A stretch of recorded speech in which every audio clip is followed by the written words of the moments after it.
Okay, we are starting, Julie and I, are starting a new series. And what we are calling it is Get Your House in Order. Get Your House in Order. So, being a mortgage lender and a real estate agent, we felt that that was right on key. So, let's jump right into that of why. What does that really mean to get your house in order? There are certain steps that everybody should take before they make an offer on a home. And a lot of that is preparation work ahead of time, sometimes as far as a year, if not more, ahead of time. So today we're talking about people that own their own businesses. Okay. And what they should do to get ready to buy a home. Okay. I fall into that, right? Mm-hmm. There's so many of our clients that are self-employed. And so you're saying a whole year in advance. Mm-hmm. So not the day of wanting to make an offer. No. Not the time. We've tried that. And I think we were successful in it, but it's not. That's not the norm. We don't want to. No, it really isn't. Okay. So being self-employed, we definitely know that there's a lot of issues. Not issues, but well, what would we call them? Hurdles? Hoops. Challenges. We'll stick with challenges. Okay. There's a lot of challenges. So let's jump into what those challenges look like. So there are 4 things that we're going to hit on today. One of them is getting an accountant. So many people just kind of fly through their business. They may make a lot of money. They may have a lot of bills. They don't really know that they want to do something. So without having an accountant to really work your books and track what you're doing, even if you start out with just a simple program, like a QuickBooks or something like that, that's okay. We just need something to be tracked. And you want that also for tax filing purposes as well. Okay. I've been using QuickBooks for years. Oh, good. 20, 30 years. And I just love the program. There's been, I think, some changes and some hiccups in that. And it's not so easy anymore for people like me to use. And I've definitely found hiring an accountant has been paramount for me to keep everything in order. It's there's more, I think, hurdles than what there used to be with using those QuickBooks to track everything. My new accountant that I just hired had said that also, is that QuickBooks isn't as easy to use for the average individual. Well, even for all the accountants. Really? Yes. Wow. Yeah. Wow. Yes.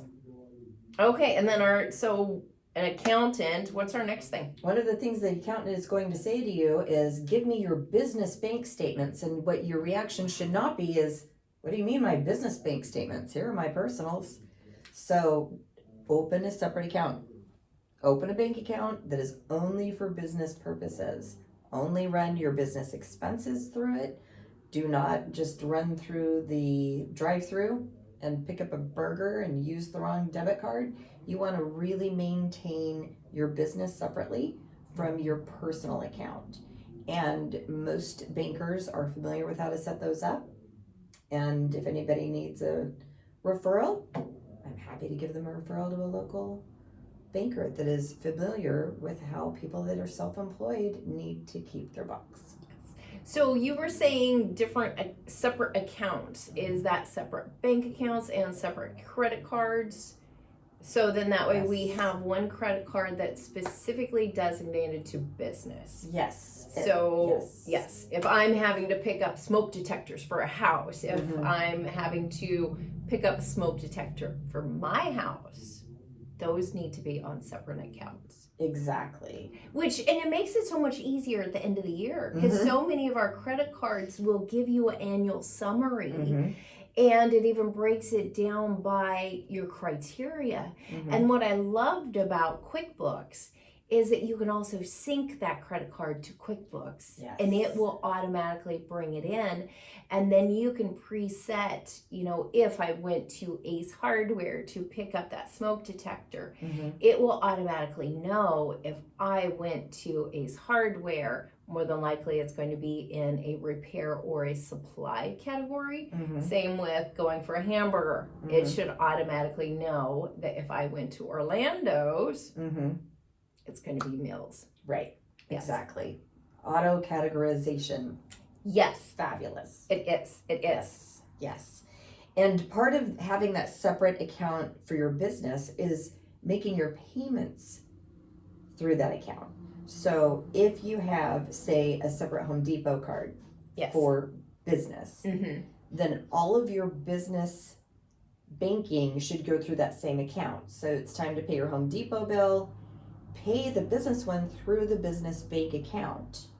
Okay. But pay your personal Home Depot through your personal bank account. Keep it all separate. And the reason that's important is because as a lender, we don't want to have to include that monthly payment in your debt to income ratios. So what we ask for as a lender is 12 months of proof that that account has been paid solely by the business. If you're mingling the funds between personal and business, then we cannot discount that payment from your personal ratios. Okay.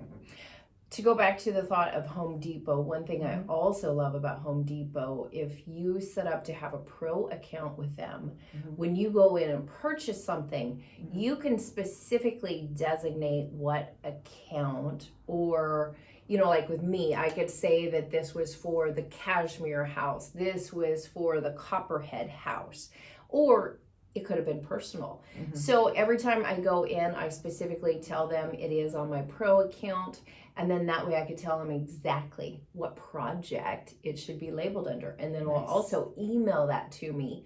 So then if I have questions at the end of the year, I can simply bring up all those emails from Home Depot, and I'm sure Ace Hardware, which is local here on Whidbey, has a similar program like that too.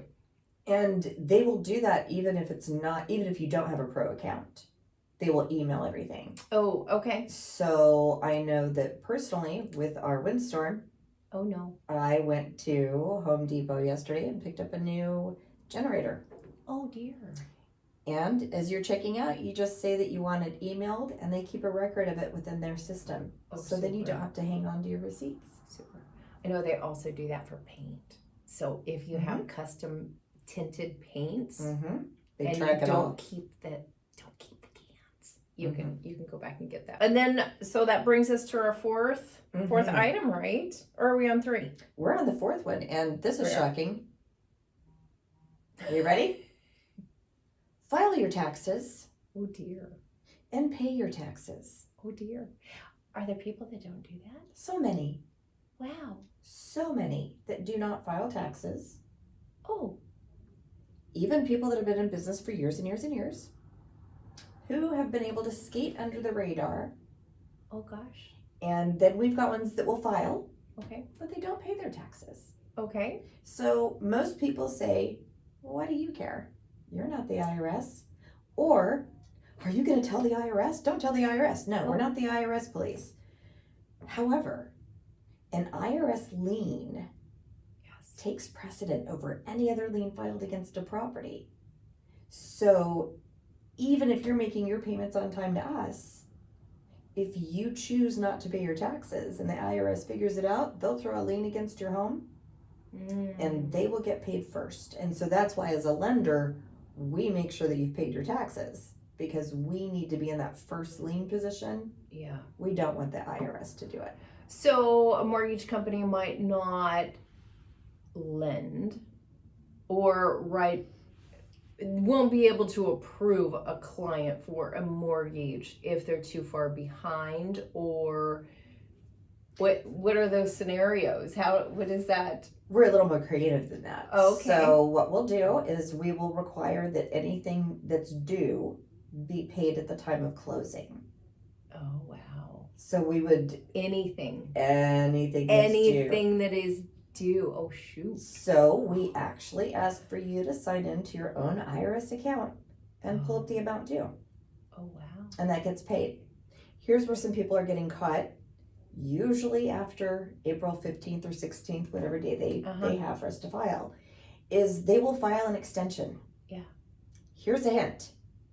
When you file your extension, where it says how much do you think you're going to be obligated to pay at the end of the year, when you file that extension in October, put a 0. Okay. Put a 0. Okay. Even if you think you're going to owe money, put a 0. Because if you put a number in there, we're going to make you pay for it. Oh, gosh. Even if your taxes are not yet due. So let's say you filed an extension in April, and you think you're clear until October. Okay. You're not when it comes to a mortgage. We're going to say, okay, you said that you were going to owe $50,000, so we're going to have you pay that $50,000. Oh, wow. Even though we're not even at October yet. Now, is there any way for someone to go back into the system and say, well, I thought I was going to owe this, but reality is I'm going to owe $1 or 0. Is there any way for someone to go back into the system and say, I don't really owe that amount, I owe this amount, and adjust it? So that is what I would call a slippery slope question. I'm going to choose not to slip down said slope. I'm going to say contact your professional accountant tax advisor. Okay. That's my answer. I like that answer. Okay. Well, and that answer and this number 4 here made me think when you said that a loan could be placed on, lien on a property. What if I have a client that had a mortgage, has not owned the house very long, but has back taxes, and they're wanting to sell this house? So we might have issues of them having enough equity to actually pay off all the back taxes. Correct. To sell the home. Yes, I actually have a client right now in that very situation. Okay. Where they owe quite a lot to the IRS right now, and they do not have the equity in their home to make that payment.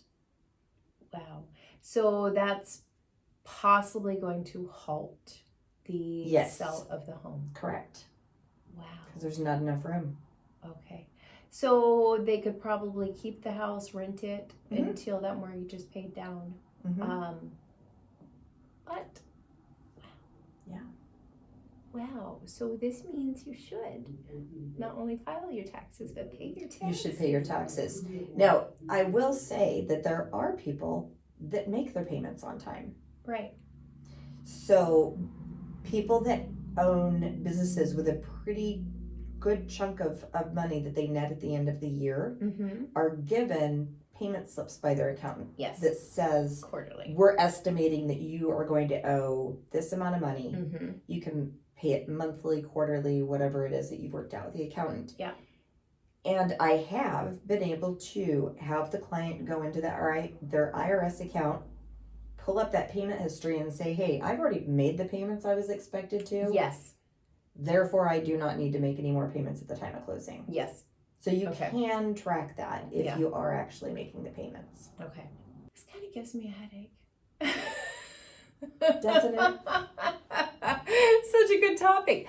But, the majority of our clients are self-employed. Yes. So this is definitely a paramount conversation that we felt like we needed to have, because we've got a lot of self-employed individuals on Whidbey Island. And so I'm happy that you had time to jump into this with me.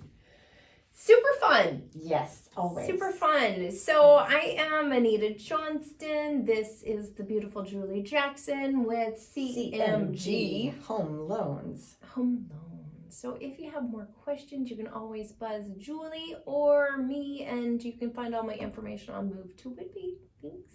Thank you.